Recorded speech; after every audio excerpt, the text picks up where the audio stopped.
Rebonjour tout le monde. Est-ce que la pause fut bonne? Il fait toujours aussi chaud? Ok, tant pis. On est tous dans la même panade. Donc merci à tous et toutes d'être ici. On va maintenant passer à la table ronde sur le thème gouvernance et souveraineté numérique, qui sera animée par Laurent Dauguin, directeur d'Evrel de Couchbase. C'est à vous. Merci Annabelle. Et bonjour. Allez, venez. Hop. On prend place. Je ne vois que dalle. C'est merveilleux.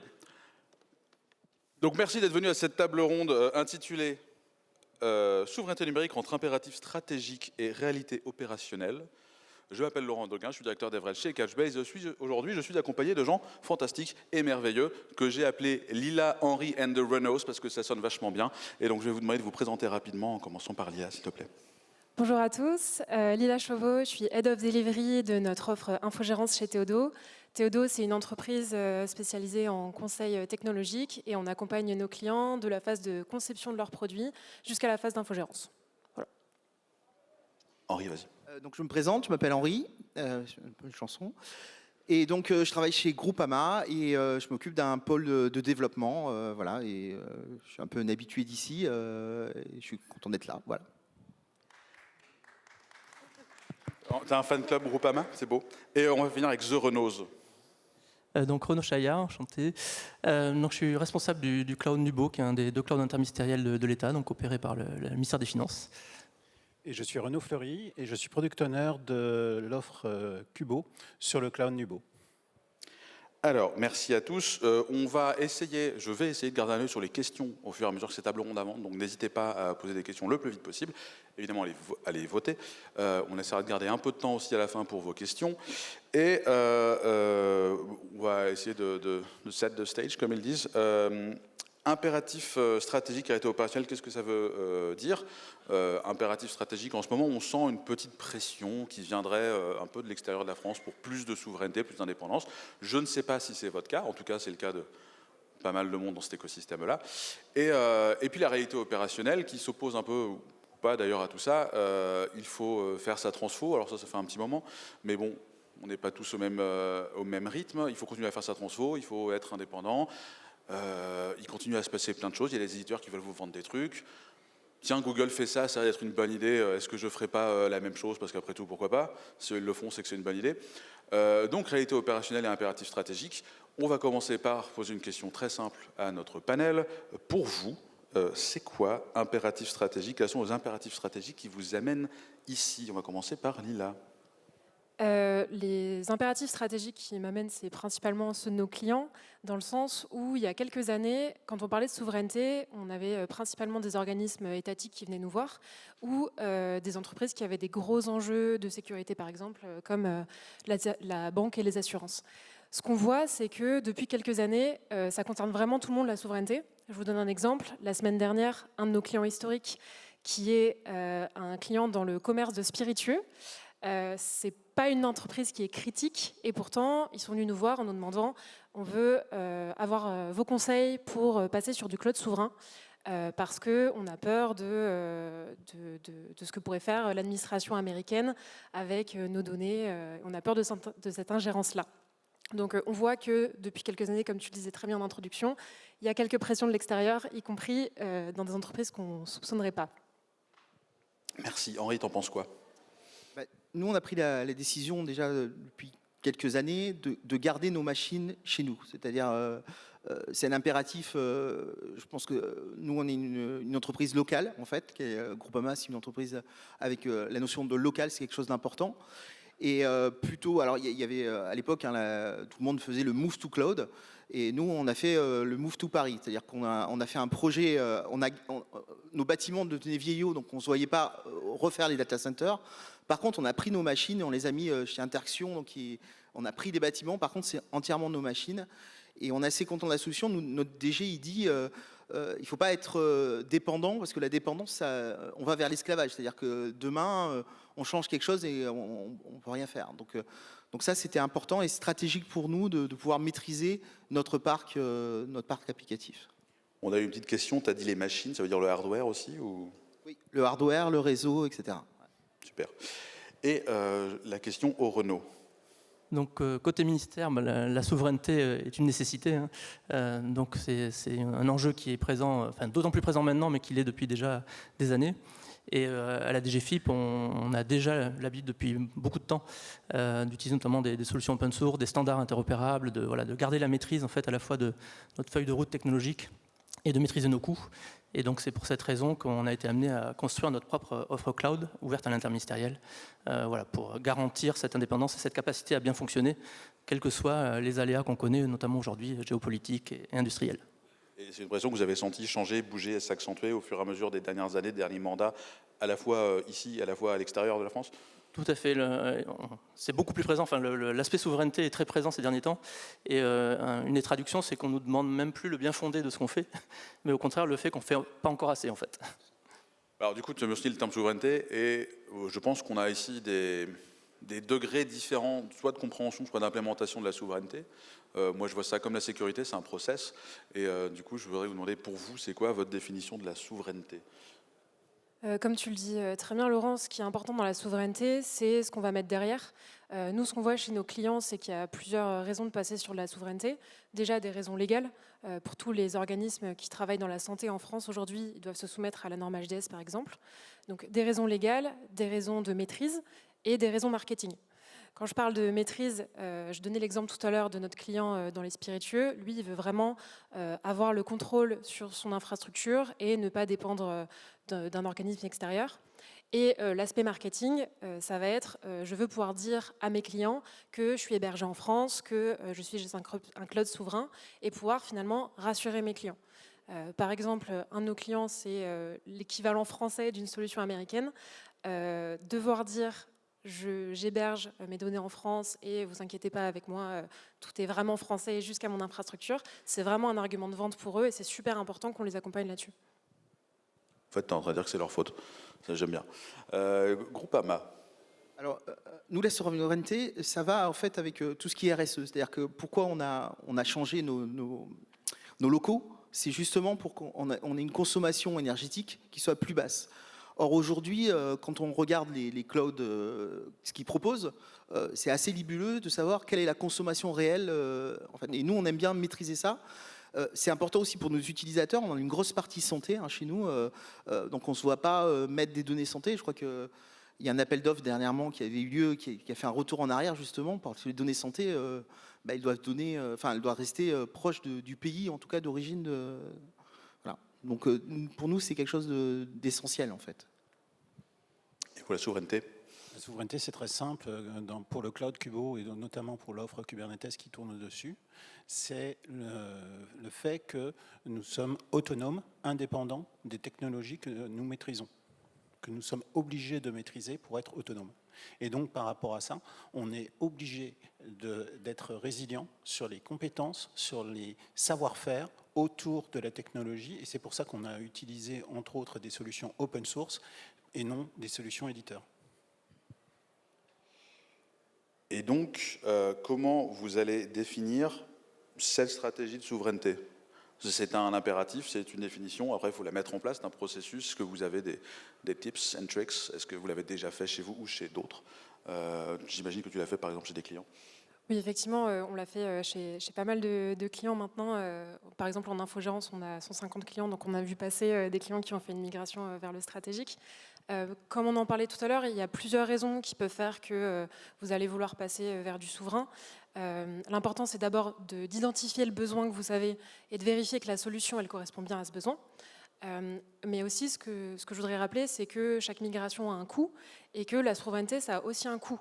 Là, je ne parle pas forcément de coût financier, mais de coût en ressources. Tu parlais de l'open source tout à l'heure.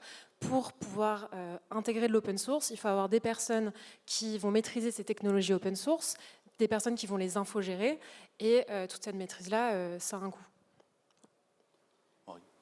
Nous, aujourd'hui, on essaie d'avoir un équilibre entre le souverain et l'innovation. Parce que le problème de l'innovation, c'est quand ça arrive, désolé de le dire, mais la plupart du temps, c'est des services qui sont proposés par des clouds américains. On a eu le cas il y a 3 ans avec l'IA. Donc, qu'est-ce qu'on fait pour pour regarder si le besoin est en adéquation avec l'utilisateur, on commence à faire des POC ou des petites applications avec cette technologie-là, et on regarde stratégiquement comment on peut revenir dans une stratégie open source. Ça s'est passé sur notre chat de groupama.fr. Au départ, on était entièrement en OpenAI Microsoft, hein, et aujourd'hui, on a mis du Mistral, on a mis du Elasticsearch pour faire le RAG. Donc, il y a une stratégie long terme de dire, ça ne veut pas dire qu'on bannit Cloud, mais pour l'innovation, c'est important pour le faire. Mais après, à long terme, il y a une stratégie pour revenir dans le souverain. Monsieur. Oui, pour compléter, parce que je rebondis en fait sur les mêmes propos. Sur la partie compétences, ça, je ne peux qu'acquiescer. Notamment quand on fait des choix open source, et notamment des choix open source communautaires, ça nécessite d'avoir les gens pour les intégrer, pour les choisir déjà, pour les qualifier, pour les opérer. Et après, le deuxième aspect des choses, c'est effectivement avoir conscience de ses besoins pour le nécessaire en fait, et donc investir à cet endroit-là pour soit tout faire en open source, soit tester des solutions pour rebasculer ensuite dans des solutions qu'on maîtrise soi-même, qu'on a internalisées. Ce que je comprends beaucoup dans ce que vous dites, la notion de contrôle est importante. L'open source est une aide au contrôle. Ça dépend aussi il faut avoir les compétences et le personnel pour l'utiliser, l'opérer. Est-ce que l'open source, c'est souverain? Oui, non, ou réponse plus longue? Je ne sais pas si ça tient en un oui ou un non. Alors, oui, ou un la peut-être. réponse, oui, non. Maybe. Par définition, à partir du moment où il y a tout le monde qui peut contribuer à l'open source, je ne pense pas qu'on puisse dire que ce soit souverain et qu'on soit vraiment indépendant. Par contre, comme le disait Henri tout à l'heure, l'open source aide vraiment à répondre à notre besoin et obtenir les features qu'on veut, qui ne sont pas forcément disponibles aujourd'hui chez les clouds souverains français. Je donne un exemple, nous on est pas mal passé par Minayo, qui est un outil souverain, notamment pour faire de l'encryption de buckets, parce que la plupart des clouds souverains aujourd'hui ne proposent pas cette fonction de façon managée, et que c'est quelque chose qu'on demande pour la norme HDS. Donc pour moi, le souverain et l'open source aujourd'hui ne sont pas différenciables. Mais par contre, comme le dit Henri, il y a beaucoup d'innovation qui est faite chez les clouds souverains pour effectuer ce rattrapage-là. Mais en attendant, c'est toujours une bonne solution. Alors, attention à l'open source souverain. Moi, j'ai quelques souvenirs de Java, par exemple, hein, où il a fallu en urgence remplacer un JDK. Voilà. Et moi, je me rappelle le rachat de Red Hat par IBM, qui a quand même fait grincer des dents dans pas mal de milieux. Donc attention, l'open source, oui, mais il faut quand même regarder les licences, hein. Il faut quand même lire les petits trucs. Et surtout, l'open source, c'est un coût. Les gens qui disent l'open source, c'est gratuit, c'est complètement faux. L'open source, ça veut dire de l'investissement, ça veut dire peut-être participer à des communautés, hein. Moi, je connais voilà, nous, on ne le fait pas, mais il y a des entreprises qui le font. Donc voilà, donc, pour moi, ce serait plutôt non que oui, hein, voilà. C'est vrai qu'à l'OSXP, j'aurais quand même dû faire la différence entre libre et open source, et je m'en excuse, mais c'est vrai que c'est un vrai sujet. Comme tu viens de le dire, le libre et l'open source sont un peu différents. En fait, la souveraineté, pour moi, c'est associé à une typologie d'open source qui est vraiment le communautaire en tant que tel, où on a la possibilité, certes, d'utiliser le code qu'on met à disposition, mais aussi d'y contribuer et de fournir, entre autres, des fonctionnalités nouvelles au code utilisé. Oui, si je peux compléter. L'open source en tant que tel n'apporte pas tout. En fait. Déjà, je préfère parler de logiciel libre, je suis plutôt dans ce cas-là. Ça dit plus les choses, je dis. Ça veut dire qu'il y a un écosystème derrière, qu'on peut y contribuer, qu'on peut être plusieurs en fait, à bénéficier des mêmes technologies et d'y contribuer tous ensemble. Donc, ce n'est pas l'open source en tant que tel qui va, la disponibilité du code source ne va pas faire qu'on va devenir souverain comme ça magiquement. On peut être très dépendant d'un acteur unique avec de l'open source. Donc, il y a cet aspect-là. Donc, je dirais qu'il y a surtout une notion aussi de bien savoir quels sont les standards sur lesquels on se base. Et l'open source, en général, implémente justement ces standards. Et de se garantir d'une interopérabilité pour pouvoir changer de solution, qu'elle soit open source. D'ailleurs, il y a différentes réponses open source à des mêmes besoins. Donc il faut avoir une bonne conscience des dépendances qu'on crée, les lister et savoir comment les gérer, voire changer quand c'est nécessaire. Donc la souveraineté par rapport à l'open source, oui, mais ça dépend du modèle. Je me rappelle d'un moment assez désagréable où on nous avait demandé de devenir membre d'une communauté pour soumettre des patchs de sécu, alors que nous, on voulait juste fixer des bugs, et c'était pas cool. Dernière question que nous avions prévue en avance. Est-ce qu'on peut concilier innovation technologique et souveraineté ? Ça dépend de ce qu'on entend par innovation technologique. Si on veut faire exactement la même chose que des AWS et des GCP en France, il faudra mettre le même budget. Je ne suis pas sûre qu'on y arrive aujourd'hui. Par contre, ce qu'on voit chez les clouds souverains aujourd'hui, c'est que l'innovation, elle est davantage tournée vers les besoins des clients de ces clouds souverains-là. Ce qui est super intéressant, moi je trouve, quand on travaille avec des scaleway, avec des hotscale, c'est qu'ils sont vraiment à l'écoute des besoins de leurs clients et que c'est pas, vous pouvez aller dans les bureaux d'un hotscale, d'un OVH et aller dire, attendez, en fait, nous on a tel besoin, comment on fait, c'est où sur votre roadmap? Vous pouvez essayer à Seattle de le faire dans le siège de GCP. Je ne suis pas sûre que ça donne la même chose. Donc, on n'a pas les mêmes budgets, mais je pense qu'il y a vraiment des choses hyper intéressantes à faire sur les clouds souverains en termes d'innovation.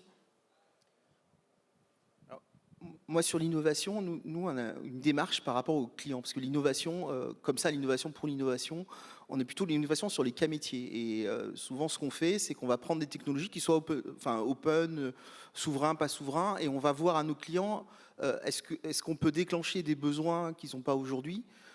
Steve Jobs disait souvent, c'est pas en améliorant la chandelle qu'on a inventé l'électricité, c'est un peu ça, c'est-à-dire que les besoins nouveaux, on les voit pas forcément. L'IA, on l'a pas vu arriver. Voilà. Donc, et je pense que il faut souvent revenir sur l'innovation, sur le besoin, et on peut faire de l'innovation sans forcément aller chercher une solution technologique compliquée. Voilà. Je dirais tout simplement que en fait, le besoin drive en fait, l'innovation et on essaye d'y répondre à travers les modèles open source mis à disposition. Et en fait, on se fixe réellement sur le besoin. Je vais prendre un exemple très simple. L'offre Kubo que je suis en train de faire, on ne va pas mettre à disposition des clusters en laissant les applicatifs. Excusez-moi. Donc, je parlais de Kubo, qui est en fait un exemple différenciant dans le sens où on a non bien mis. Tu m'as vraiment déconcentré. Pardon. Donc je reprends. Kubo est une offre en fait basée sur des clusters Kubernetes. On ne met pas à disposition les clusters directement. On fait une offre différenciante, managée et sécurisée, permettant de se focaliser uniquement aux commanditaires de déployer leur workload dans l'offre. Et donc, par rapport à ça, on est différenciant, on innove, parce que l'offre telle qu'elle sur les clouds publics, français ou américains, ça n'existe pas. En fait, ça implique que l'open source soit déjà arrivé là où tu as besoin qu'il soit. Quand tu dis il y a de l'AI qui arrive, j'ai pris une solution open source, au début il n'y en avait pas, enfin c'était surtout très close source, ou même source available. Il y avait une question que j'avais vue, donc quid de l'IA dans les enjeux de souveraineté? Excellente question. Il y avait une notion de perte de liberté, si on veut absolument être impératif, stratégique et souveraineté, est-ce qu'on se met dans un carcan et du coup on n'est pas libre de faire ce qu'on veut? Est-ce qu'au début, quand tu voulais faire de l'AI open source, tu pouvais faire ce que tu voulais, ou non, ou quid? Oui, moi je ne fais pas forcément une opposition justement entre innovation et souveraineté, parce que c'est ça la question. Moi c'est complémentaire en fait. On peut viser la souveraineté, donc notamment cette indépendance, tout en innovant, soit effectivement en intégrant des composants déjà existants mais de manière nouvelle, soit en développant de nouveaux composants, ou en étoffant les fonctionnalités de certains composants.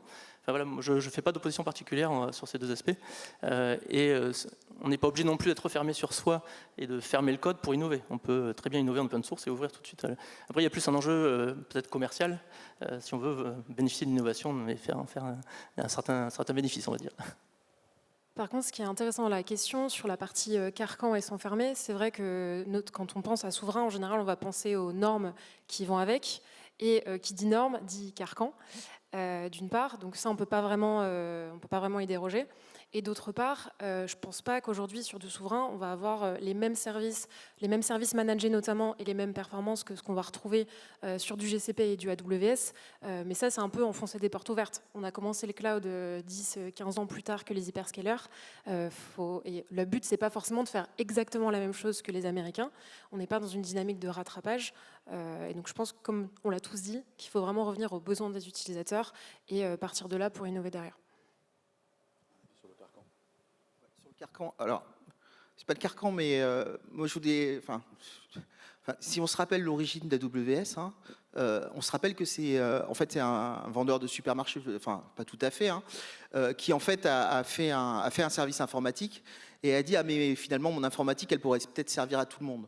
Donc ça, c'était de l'innovation. Et c'est pas de l'innovation, enfin ça aurait pu se passer chez Carrefour, hein, j'aurais tendance à dire. Et du coup, c'est ça qu'il faut penser comme ça. C'est-à-dire que l'innovation, ça vient de prendre un besoin qui, au départ, on pense que c'est que pour nous, et que finalement, c'est pour tout le monde. Alors, pour vous dire que c'est pas un carcan, donc chez nous, on est plutôt une boîte assurance, normative, etc. On a créé une start-up qui s'appelle DocTeller, parce qu'on a fait en interne un système de reconnaissance de carte d'identité, que en gros, les ratios de ce système étaient vraiment au-dessus du marché. Et on a laissé les développeurs créer leur propre start-up qui existe aujourd'hui et qui est en train de chercher des clients et qui en a trouvé. Donc l'innovation, voilà, ça peut venir de l'interne et c'est au-delà des frontières. C'est-à-dire que si vous avez quelque chose qui est innovant, pourquoi le laisser qu'en France, voilà. Donc, on va passer au top des questions. La question la plus votée et qui peut être aussi intéressante en lien avec l'IA, c'est comment assurez-vous la souveraineté matérielle ? Alors en plus, qui plus est, comment tu achètes des GPU français? Est-ce que ça existe des GPU français pour ce genre de choses? Est-ce que vous avez un avis? Oui, surtout qu'on se pose évidemment la question, parce qu'on n'est pas très connu pour fabriquer des processeurs en Europe notamment. Donc c'est dommage d'ailleurs, parce qu'on fabrique les machines qui gravent de manière très précise les processeurs qui sont fabriqués ailleurs. Donc peut-être qu'il serait intéressant d'en faire en Europe. Sur cet aspect matériel, je reviendrai à ce que je disais tout à l'heure, c'est essayer de justement pouvoir interopérer avec différents types de matériel. Donc différentes sources de serveurs, différentes sources de stockage, etc. On a au moins cette capacité-là. Après, ça nous rend quand même dépendants, mais de plusieurs acteurs. Donc voilà. Pour l'instant, globalement, pas européen sur la partie matérielle. Même chose. ah bah Là, vous êtes tous au même. c'est difficile. Ouais, moi, j'étais chez Bull à une époque, mais bon, c'est fini ça, cette époque-là. J'espère que si vous vouliez acheter de la RAM ou un disque dur SSD dans l'année, vous l'avez fait maintenant. On a quand même quelques acteurs. J'entends parler de Bull, mais il y a quand même Eviden maintenant qui fait des supercalculateurs. Voilà, il y a quand même des choses. Alors, c'est là où on arrive sur des questions rigolotes. Que pensez-vous du niveau de souveraineté de la solution Sense présentée juste avant? Souveraineté washing, point d'interrogation. Est-ce que c'est quand même souverain? C'est pas souverain? Est-ce que vous êtes utilisateur de ce genre de choses ou comme c'est par la DGFiP?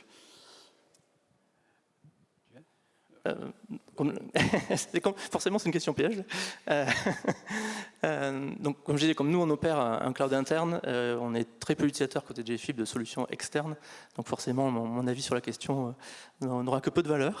Donc, moi, je vais répondre tout simplement. Si demain Google coupe le delivery de la stack technique au data center Sense, que fait-on? Je vous rappelle, il y a une vidéo et une vidéo sur les interviews du Sénat, les auditions du Sénat, où Guillaume Poupard a été interviewé il y a quelques mois sur ce sujet-là. Il a dit que ça prenait à peu près une semaine max, je dirais, avant que les failles de sécurité arrivent et que la solution ne soit plus maintenable. Guillaume Poupard, qui est le président de c'était quoi? C'est l'Association nationale de sécurité, l'ANSI, ouais. L'Agence nationale de sécurité intérieure.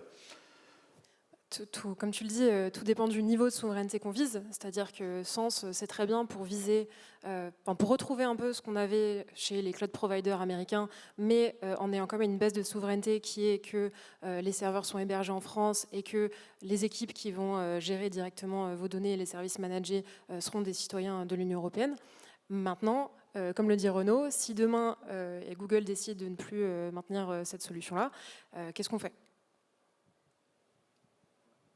Moi, ça ressemble un peu à un distributeur de bonbons, en fait. C'est-à-dire, on voit les bonbons à l'intérieur, mais il y a une vitre autour, et la vitre, elle peut casser. Moi, ça me fait penser à ça. C'est-à-dire qu'on a le code de Google, on se dit c'est cool parce qu'on a tous les services, Google, pas tous d'ailleurs, hein, ils les ont bien choisis. Mais c'est vrai que potentiellement, il y a quelque chose de dangereux. Donc, bon, après, c'est pareil, hein, qui n'a pas Windows sur ses postes de travail, hein, donc, C'est de la gestion du risque, finalement, on en revient à ça. C'est quel parallèle vous faites entre votre gestion du risque et les besoins qu'ont vos entreprises? Et les besoins géopolitiques. Ouais. On va prendre une dernière question, parce que je l'aime beaucoup, elle est intéressante. C'est souverain, la tendance est presque entièrement axée sur la data. Que faire du reste qui laisse à penser que la data, c'est aussi les besoins de souveraineté qui sont exprimés par le public, par vos clients, et pas forcément par vous en tant qu'opérationnel. Donc, que faire du reste? Si c'est pas la data, on en a beaucoup parlé pendant cette table ronde, mais... La question, c'était... la Tu tendance peux est répéter presque- la question? la tendance est presque entièrement axée sur la data. Bon, on a parlé d'un peu le reste, les OS, le software, le hardware, etc. Quid de la séparation entre data et opérationnel? Est-ce que quand tu as ta data chez toi, tu es souverain, même si tu utilises Sense, par exemple, ou chez Amazon, ou chez ce que tu veux? Pour moi, la data, enfin, là où tu stockes tes données, c'est quand même la base de la base du souverain. C'est-à-dire, si tu veux, par exemple, utiliser le fameux argument marketing dont on parlait au début, l'argument de base, c'est dire ah bah nos données, elles sont hébergées à Paris ou en Europe, donc je suis souverain. On en connaît hein, des personnes qui se croient souverains parce qu'ils ont leur data à Paris. Et c'est là où la définition du besoin et de pourquoi on a besoin de souveraineté, elle est hyper importante. Et il faut être transparent là-dessus. J'ajouterais là-dessus qu'on a quand même des normes en France et en Europe qui permettent de définir que nous allons avoir des fournisseurs qui sont responsables, et c'est pour ça que la souveraineté est, je dirais, nécessaire par rapport au choix que vous faites du provider sur lequel vous allez stocker vos données. Car s'il est SecNum et qu'il respecte la norme RGPD, et bien derrière, vous avez une certaine garantie, je dis bien garantie, parce que ce n'est pas forcément... je dirais, s'ils sont français ou européens, ça sera garanti.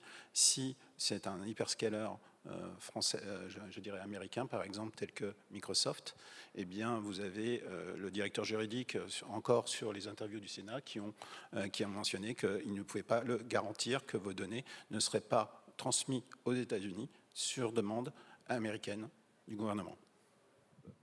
Moi, je pense que la data, c'est essentiel, mais la data sans la sécurité, ça sert à rien. Hein. Vu le nombre de sites, de données qui ont été expirées ces derniers temps, on s'aperçoit que pour être souverain, il y a la data, mais il y a tout ce qui est sécurité qui va autour. Hein. Donc, il faut les deux pour que ça fonctionne. Et les gens qui disent, moi, mes données, ils sont là, je suis souverain, c'est pas vrai. Hein. On le voit dans tout ce qui se passe. Voilà, il faut vraiment avoir les données et l'infrastructure et la sécurité qui va avec, sinon ça ne marche pas. Et là-dessus, on a la chance en France justement d'avoir un référentiel très exigeant, qui est le SecNum Cloud, qui s'applique à tous les opérateurs de cloud, qui soient interne-État ou voilà, un peu industriels. Et donc ce référentiel, quand même, justement, couvre énormément de paramètres de risque, de quelque nature que ce soit. Quoi. Il est beaucoup plus exigeant que certains référentiels qu'on voit hors de France. Quoi. Exigeant et très long à avoir. Oui, ça pose des questions de qui a les moyens de faire tout ça. Ouais, c'est intéressant comme question par rapport à des hyperscalers qui ont plus de moyens que les autres. Et pif. Comment réagir aux solutions open source qui passent close source? C'est la question un peu troll, moi j'aime bien. Qui veut se lancer? Ça rejoint un peu ce que j'évoquais tout à l'heure, c'est que l'open source ne fait pas tout. Et donc un logiciel open source qui n'a qu'un seul acteur derrière, qu'un seul éditeur, typiquement, qui a une posture d'éditeur, ça peut jouer ce genre de tour-là. Donc après, il faut s'assurer que cet éditeur a animé une communauté qui a suffisamment de contributions, qu'il peut y avoir d'autres acteurs qui maintiennent ce code, qui le font évoluer. Enfin, voilà, c'est plus une histoire d'écosystème que le fait que ce soit un logiciel libre en tant que tel. Quoi. Si la question c'est comment on réagit quand l'éditeur décide de mettre un produit en maintenance ou de rendre sa solution payante, il faut avoir une bonne équipe d'infogérance, réagir vite. Non, il n'y a pas de solution miracle. Comme on dit, bien se renseigner en amont sur les licences et sur quoi on s'engage réellement et avoir une solution de backup quand on se rend compte que c'est plus vraiment de l'open source. Moi, je pense qu'il y a d'abord la communauté réagit généralement, ça s'appelle le fork. Hein. Donc ça arrive tout le temps. Hein. Donc c'est d'abord la communauté. L'avantage de l'open source, c'est que la communauté réagit. Et après, dans l'entreprise, ça veut dire qu'il faut faire une analyse de risque. Hein. De toute façon, on l'a fait tout le temps. Et souvent, d'ailleurs, on dit pourquoi les entreprises ils font pas de l'open source direct et ils passent souvent par des garanties par Red Hat ou parce que justement l'éditeur aussi aide à avoir un certain niveau de garantie de la pérennité. Quoi. Si quelqu'un a réussi à faire un cloud full GPL, qu'il lève la main. Dernière question, celle-ci je l'aime bien. En toute transparence, qu'est-ce qu'on perd en passant sur des solutions souveraines? Comment on convainc malgré tous les praticiens? Est-ce que le prisme de toute façon j'ai acheté Oracle, personne ne va m'embêter parce que j'ai fait ça, on est encore là-dedans, ou est-ce qu'on peut sortir de ce truc-là? Ce sera le mot de la fin. Je dirais ce qu'on perd, c'est ce que j'appellerais le clic-bouton.